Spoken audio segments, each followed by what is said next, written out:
नमस्कार, मैं हूं निम्मी। आपका स्वागत है बिहार आवर में। आज तारीख है 7 मई 2021 और बढ़ते हैं बिहार की 25 बड़ी खबरों की ओर। स्मार्ट होंगे पटना के 6 सरकारी स्कूल। अगले 6 महीने में काम पूरा होने की उम्मीद। राजधानी के आधा दर्जन स्कूलों के कायाकल्प की तैयारी है। ये काम पटना के स्मार्ट सिटी प्रोजेक्ट के तहत किया जाएगा। इन स्कूलों को स्मार्ट बनाया जाएगा। पटना स्मार्ट सिटी लिमिटेड की ओर से इसका टेंडर कर दिया गया है। काम अगले 6 महीने में पूरा करने का लक्ष्य भी रखा गया है।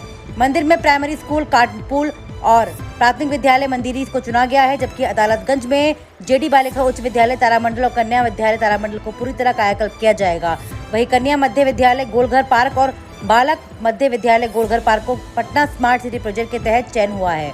All India recruitment 2021 all India में 10वीं पास के लिए असिस्टेंट मैकेनिक समेत कई पदों पर भर्तियां। ऑल इंडिया ने असिस्टेंट मैकेनिक समेत कई पदों पर भर्ती के लिए नोटिफिकेशन जारी किया है। ये बिना कृषि परीक्षा के डायरेक्ट इंटरव्यू से होगी, यानी योग्य अभ्यर्थी का चयन सीधे साक्षात्कार से होगा। इस भर्ती के तहत drilling headman, drilling rigman, electric supervisor, chemical assistant, assistant ring electrician, drilling topman, सहायक मैकेनिक आदि के पदों पर नियुक्ति होगी। हालांकि यह भर्ती कॉन्ट्रैक्ट बेस पर होगी। इन पदों के लिए 10वीं हाई स्कूल, मैट्रिक और पॉलिटेक्निक, ITI डिप्लोमा पास अभ्यर्थी आवेदन कर सकते हैं। आवेदकों को सलाह है कि आवेदन करने से पूर्व पूरा भर्ती नोटिफिकेशन जरूर देखें। ऑनलाइन रजिस्ट्रेशन शुरू होने की तिथि 5 मई 2021 है और रजिस्ट्रेशन खत्म होने की अंतिम तिथि 24 मई 2021।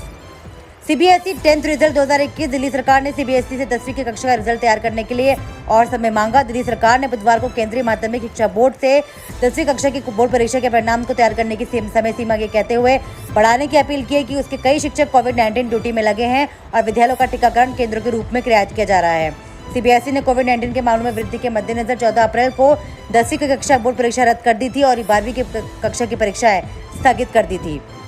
कोविड-19 केसेस आज फिर टूटा रिकॉर्ड। 4 लाख से अधिक आए नए मामले व 3,980 लोगों की हुई मौत। भारत में बीते 24 घंटे के दौरान 4 लाख से अधिक नए कोरोना संक्रमितों की पहचान हुई है। वहीं कोविड-19 के कारण मरने वालों के नए आंकड़ों ने पुराना सभी रिकॉर्ड तोड़ दिया। गुरुवार सुबह केंद्रीय स्वास्थ्य मंत्रालय से मिली जानकारी के अनुसार भारत में पिछले 24 घंटे में संक्रमण के 4,12,262 नए मामले आए और 3,980 लोगों की मौत हो गई। इसके बाद अब तक देश में कुल संक्रमितों का आंकड़ा 2,10,77,410 हो गया है और कुल मरने वालों की संख्या 2,30,168 हो गई है।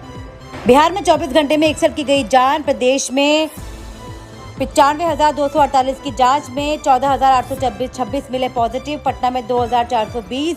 अब 1,13,479 केस एक्टिव। बुधवार को बिहार में 14,826 लोगों की रिपोर्ट पॉजिटिव आई है। ये रिपोर्ट 95,238 लोगों की जांच में आई है। संक्रमण की रफ्तार का आलम यह है कि सरकारी रिकॉर्ड के मुताबिक 24 घंटे में 61 लोगों की मौत भी हो चुकी है। पटना में सबसे अधिक 2,420 नए मामले आए हैं, जिसके बाद प्रदेश में एक्टिव मामलों की संख्या अब 11,03,479 हो गई है।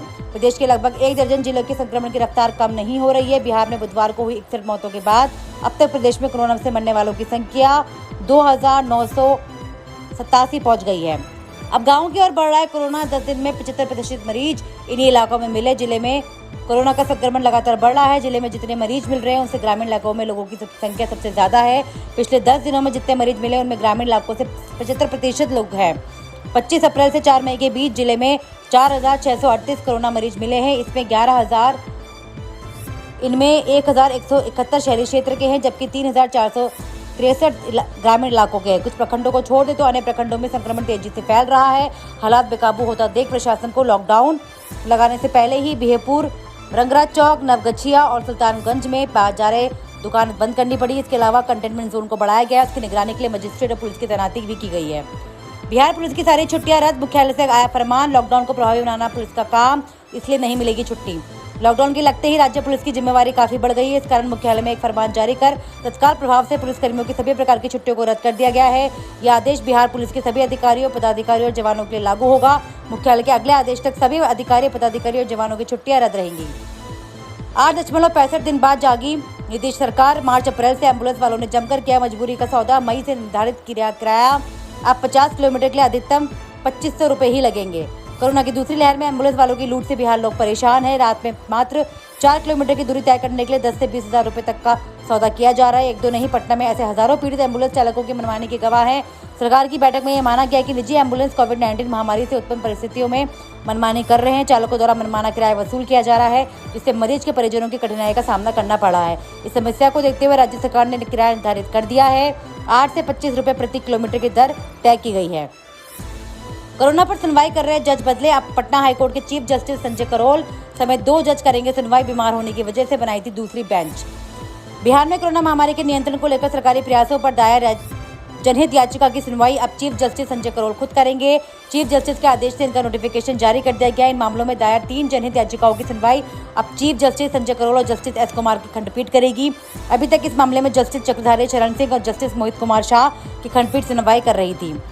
लॉकडाउन में भी क्राइम अनकंट्रोल। बिहार में अपराधियों की पुलिस को चुनौती। 24 घंटे के अंदर महिला समेत 4 की हत्या। बिहार में लगातार बढ़ते कोरोना संक्रमण को लेकर नीतीश सरकार ने 5 मई से 15 मई तक लॉकडाउन लगा दिया है। इस दौरान सूबे के हर जिले में पुलिस की गश्ती बढ़ा दी गई है, लेकिन आपराधिक घटनाएं बदस्तूर जारी है। राज्य के अलग अलग जिलों में 24 घंटे के भीतर विवाहित महिला समेत 4 लोगों की हत्या कर दी गई। पटना का हाल बेहाल। आईसीयू वेंटिलेटर की कमी से दम तोड़ रहे कोरोना संक्रमित। सरकारी और प्राइवेट अस्पतालों से लौटाए जा रहे हैं मरीज। चाहे मरीजों का ऑक्सीजन स्तर घटे या फिर अस्पताल में ऑक्सीजन सिलेंडर, दोनों की परिस्थितियों में परेशानी मरीजों को ही उठानी पड़ रही है।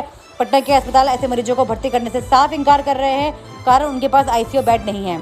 ऐसे मरीज अस्पतालों के बाहर एम्बुलेंस में ही जिंदगी और मौत के बीच जूझने को विवश है।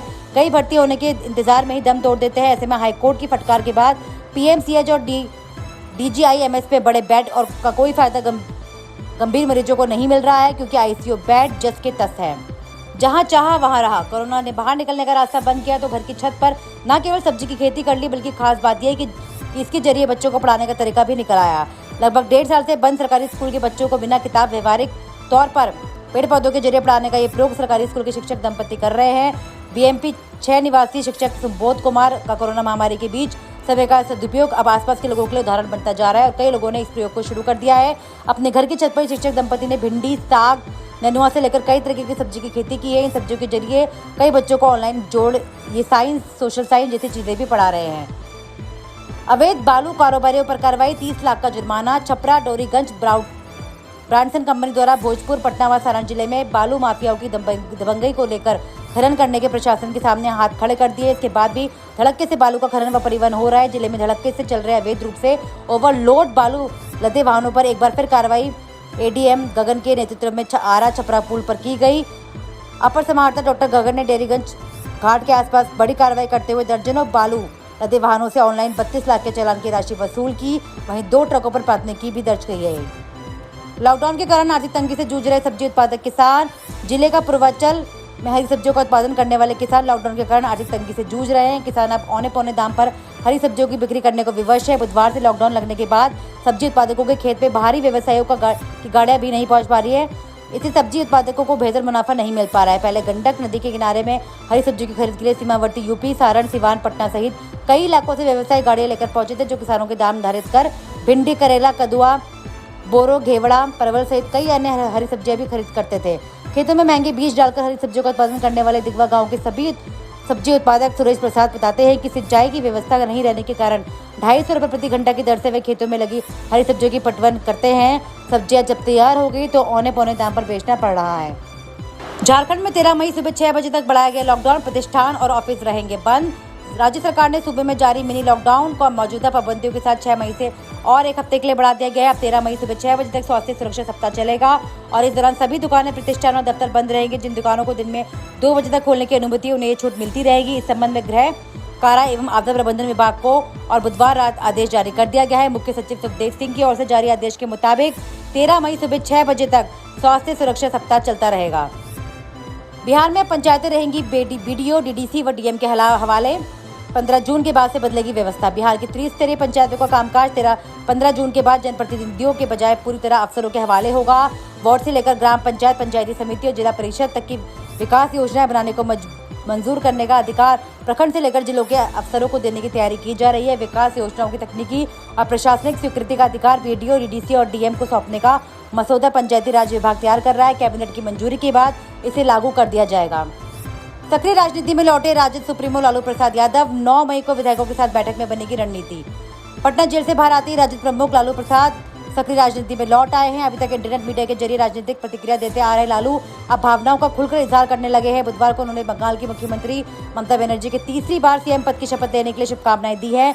लालू नेता प्रतिपक्ष तेजस्वी प्रसाद यादव के साथ 9 मई को सभी विधायकों और विधानसभा चुनाव में हाथ आजमाए सभी राजद प्रत्याशियों के साथ वर्चुअल मीटिंग करेंगे। बिहार में सरकारी कर्मियों को रिटायरमेंट के पहले ही देना होगा आवेदन, फिर आगे भी नहीं होंगे पैसों की दिक्कत। बिहार सरकार ने एक बड़ा फैसला लिया। ये फैसला सरकारी अधिकारी और कर्मियों को सेवानिवृत्ति के बाद उसी विभाग में संविदा पर नियुक्ति को लेकर है। अब सरकार केवल वैसे प्रस्तावों पर ही विचार करेगी जिसमें सेवानिवृत्ति के पहले ही सरकारी कर्मियों से संविदा पर नियुक्ति के लिए अपना आवेदन दे रखा है। राज्य के नए मुख्य सचिव त्रिपुरारी शरण की अध्यक्षता में राज्य स्तरीय चयन समिति की बैठक में इस आशय का फैसला बुधवार को लिया जाएगा। अजीत सिंह के निधन पर बोले नीतीश, हमेशा याद रखा जाएगा उनका योगदान। लालू यादव भी दुखी। पूर्व केंद्रीय मंत्री चौधरी अजीत सिंह का गुरुवार को निधन हो गया। कोरोना संक्रमित होने के बाद राष्ट्रीय लोकदल के राष्ट्रीय अध्यक्ष गुरुग्राम के मेदांता अस्पताल में भर्ती थे। उन्होंने अपनी अंतिम सांस ली।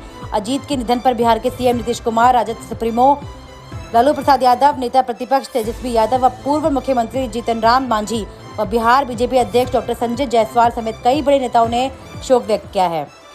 शहाबुद्दीन के परिवार ने विधायक को लौटाया। ओसामा के सिवान आते ही मिलने पहुंचे थे सदर एमएलए नाराज हिना शहाब ने नहीं की मुलाकात। बाहुबली पूर्व सांसद मोहम्मद शहाबुद्दीन के निधन और उन्हें दिल्ली में दफनाए जाने के बाद परिवार वापस सिवान के अपने गांव प्रतापपुर लौट आया है। वापस आते ही उनके पुत्र ओसामा साहब का शहाबुद्दीन की पत्नी हिना साहब से मिलने लोगों की भीड़ उमड़ पड़ी। सदर विधायक अवध बिहारी चौधरी और रघुनाथपुर विधायक हरिशंकर यादव को दिल्ली नहीं जाने से हिना शहाब काफी नाराज थे। यही कारण उन्होंने किसी भी विधायक से मुलाकात नहीं की। दिल्ली में बीमार शहाबुद्दीन के लिए उनके पुत्र ओसामा अकेले ही कोर्ट के चक्कर लगाते रहे। उसके बाद में उनके निधन के बाद अंतिम संस्कार से जुड़े कार्य भी अकेले ही किए। इस दौरान सिवान की एक भी विधायक दिल्ली नहीं गए। इसके नहीं जाने से इलाके में चर्चा होती रही थी। कोरोना वैक्सीन के पेटेंट में छूट का अमेरिका ने किया समर्थन। इंडिया और साउथ अफ्रीका ने रखा था प्रस्ताव। जानकारों का मानना है कि पेटेंट में छूट मिलने से कोविड-19 वैक्सीन का प्रोडक्शन तेज हो जाएगा, जिसके चलते डिमांड और उत्पादन के अंतर को दूर किया जा सकेगा। इसके अलावा गरीब देशों को भी पर्याप्त वैक्सीन उपलब्ध कराई जा सकेगी। हालांकि इस फैसले से दावा कंपनियों की नाराजगी की भी खबर है। वाशिंगटन अमेरिका ने कोरोना वैक्सीन को लेकर भारत और दक्षिण अफ्रीका के प्रस्ताव का समर्थन किया है। इस प्रस्ताव में कहा गया कि वैक्सीन की आपूर्ति को बढ़ावा देने के लिए उनके पेटेंट को अस्थायी रूप से हटाया जाना चाहिए। अब अमेरिका ने कहा कि वैक्सीन को बौद्धिक संपदा अधिकार से बाहर रखने की विश्व व्यापार संगठन की पहल को और भारत के प्रस्ताव का समर्थन करता है। अबू धाबी में मचेगी T10 की धूम। जाने कब शुरू होगा 5वां season. Abu Dhabi T10 league का 5वां सत्र 19 नवंबर से 2 दिसंबर तक खेला जाएगा। टूर्नामेंट के आयोजकों ने गुरुवार को जानकारी दी। फाइनल का आयोजन यूएई के 50वें राष्ट्रीय दिवस के दिन होगा। अबू धाबी 2021 T10 लोगों में मैचों की संख्या अधिक होगी। पिछले सत्र में 10 दिन तक खेला गया यह टूर्नामेंट इस बार 15 दिन तक खेला जाएगा। सिंगर अरिजीत सिंह की मां अस्पताल में भर्ती, मांगी मदद, ब्लड डोनर की जरूरत। फिल्म दिल बेचारा एक्ट्रेस स्वास्तिका मुखर्जी ने गुरुवार को सोशल मीडिया पर एक पोस्ट लिखकर मदद मांगी। उन्होंने लिखा कि ए नेगेटिव ब्लड डोनर की जरूरत है क्योंकि सिंगर अरिजीत सिंह की मां अस्पताल में भर्ती है। इसके साथ ही स्वास्तिका ने अपने पोस्ट पर अर्जेंट SOS भी लिखा है। इसके अलावा डायरेक्टर श्रीजीत मुखर्जी ने भी अरिजीत सिंह की मदद के लिए पोस्ट किया है। इसके अलावा डायरेक्टर श्रीजीत मुखर्जी ने भी अरिजीत सिंह की मदद के लिए मदद मांगी है। रोहतास में पुआल के नीचे छिपाकर रखा 160 किलो गांजा बरामद। कई राज्यों से जुड़े हैं धंधेबाज के तार। नोका मेमरिया गांव में पुलिस ने गुरुवार को छापेमारी कर खलिहान में छिपाकर रखा 1.5 क्विंटल से अधिक गांजा बरामद किया है। गांजे के खलिहान में पुआल के नीचे छिपाकर रखा गया था। पुलिस के पहुंचने से पहले धंधेबाज भाग निकला। उसकी पहचान उसी गांव के हरिवंश पांडे के पुत्र राकेश पांडे के रूप में की गई है। 10-10 किलो के ये थे 16 पैकेट। थानाध्यक्ष कपाल जी ने बताया कि सूचना मिली थी कि राकेश पांडे गांजे की बड़ी खेप लाया है। पुलिस ने त्वरित कार्रवाई कर उसके घर छापेमारी की, परंतु तलाशी के दौरान गांजा बरामद नहीं हुआ। लेकिन सूचना पुख्ता थी। छानबीन के क्रम में पुलिस टीम उनके खलिहान पहुंची तो वहां सफलता मिल गई। हफ्ते में 5 दिन काम। LIC कर्मचारियों को हफ्ते में 2 दिन मिलेगी छुट्टी। देश की सबसे बड़ी बीमा कंपनी भारतीय जीवन बीमा निगम ने हफ्ते में 5 दिन काम को मंजूरी दे दी है। 10 मई से इसे लागू किया जाएगा। सोमवार से शुक्रवार तक काम रहेगा। शनिवार और रविवार छुट्टी होगी। अभी तक दूसरे और चौथे शनिवार को LIC चालू रहती थी। LIC ने जारी की सूचना। गुरुवार को LIC ने इस संबंध में बाकायदा नियम लागू कर दिया। LIC ने कहा कि सोमवार से शुक्रवार तक सुबह 10 से शाम 5-5:30 बजे तक ऑफिस चालू रहेगा, जबकि हर शनिवार और रविवार को पूरी तरह से बंद रहेगा। यानी हफ्ते के चालू दिनों में केवल 7.5 घंटे ही काम होगा। इसके साथ ही आज के लिए बस इतना ही। कल की खबरों के लिए हमारे साथ जुड़े रहे। अगर ये वीडियो आप हमारे YouTube पर देख रहे हैं तो चैनल को सब्सक्राइब करें और बेल आइकन दबाना ना भूलें। और अगर आप हमारा ये वीडियो Facebook पर देख रहे हैं तो पेज को लाइक करें और ज़्यादा से ज़्यादा शेयर करें। सुरक्षित रहें, स्वस्थ रहें। धन्यवाद।